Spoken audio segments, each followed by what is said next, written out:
몇 개월 전 우울증으로 인해 몸무게가 갑자기 10kg이 쪘었고, 흔히 시작한 달리기로 우울증도 극복하고 몸무게도 17kg이나 감량했다. 지금은 많이 좋아진 상태이고, 이런 힘들었던 일들을 겪은 후 나는 예전보다 많은 걸 깨달을 수 있었다.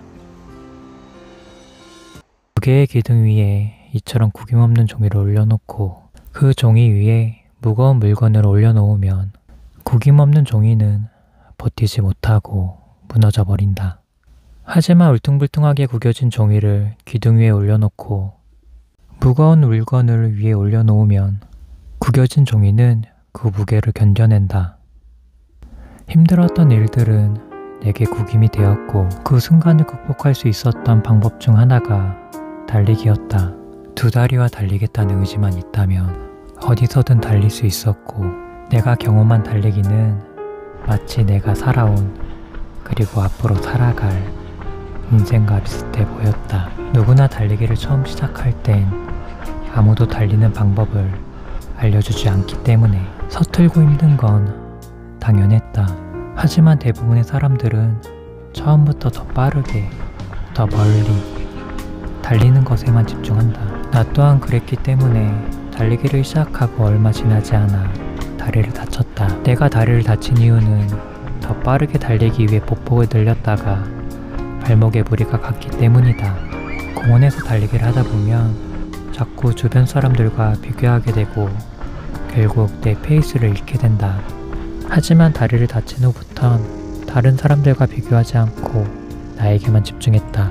몇 킬로를 달리고 몇 분 만에 달리는 것보단 목적지까지 포기하지 않는다면 가끔 다리가 아프거나 힘들 땐 걷기도 했고, 그때부터였을까 오히려 이전까지 볼 수 없었던 그림같이 멋진 하늘도 눈에 들어왔다.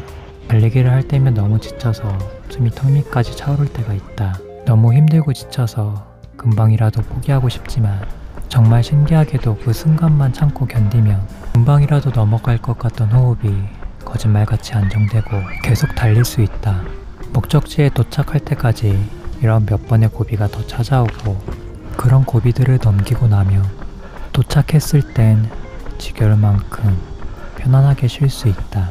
내 20대 때도, 공시생 때도, 지금 이 순간까지도 아직도 난 넘어갈 듯한 호흡을 부여잡고 목적지를 쫓고 있었다. 처음에 달리기를 시작할 땐 살을 빼기 위해서보단 그냥 살고 싶어서였다. 우울증 이후 찾아온 무기력증. 난 내가 정신력이 굉장히 강하다고 착각했었고, 우울증은 정신력이 약한 사람들이나 걸린다고 생각했다. 하지만 아무런 준비가 없는 상황에 닥친 불행에 난 아무것도 할 수 없었고, 밑빠진 독에 물을 붓는 듯한 상황. 그런 좌절감은 날 무기력하게 만들었다.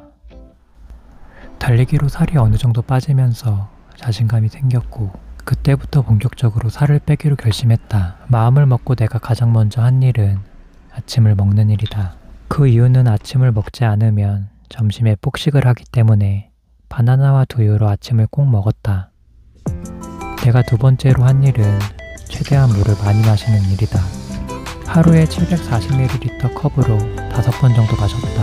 특히 점심을 먹기 바로 직전에 최대한 물을 많이 마시려고 노력했다.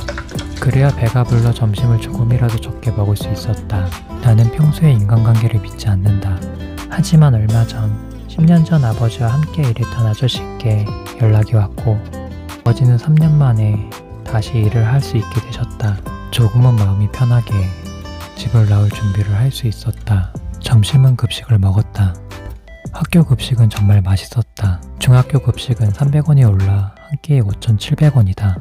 초등학교 급식은 4,000원대지만 간이 너무 약하고, 특히 초등학교 김치는 마치 어릴 적 엄마가 물에 한번 담가주셨던 그런 맛이 난다.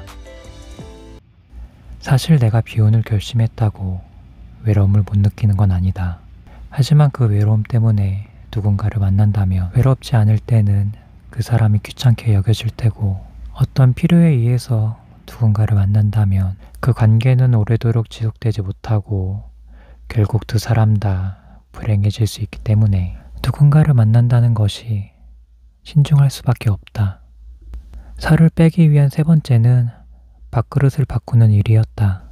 밥그릇을 바꾸며 양이 줄어들고 전체적인 식사량도 줄어들었다. 저녁 식사 후엔 최대한 양치질을 빨리 했는데 이렇게 양치질을 하고 나서 무언가 먹으면 양치질을 또 해야 하기 때문에 양치질을 다시 하는 게 귀찮아서 저녁엔 아무것도 먹지 않게 된다.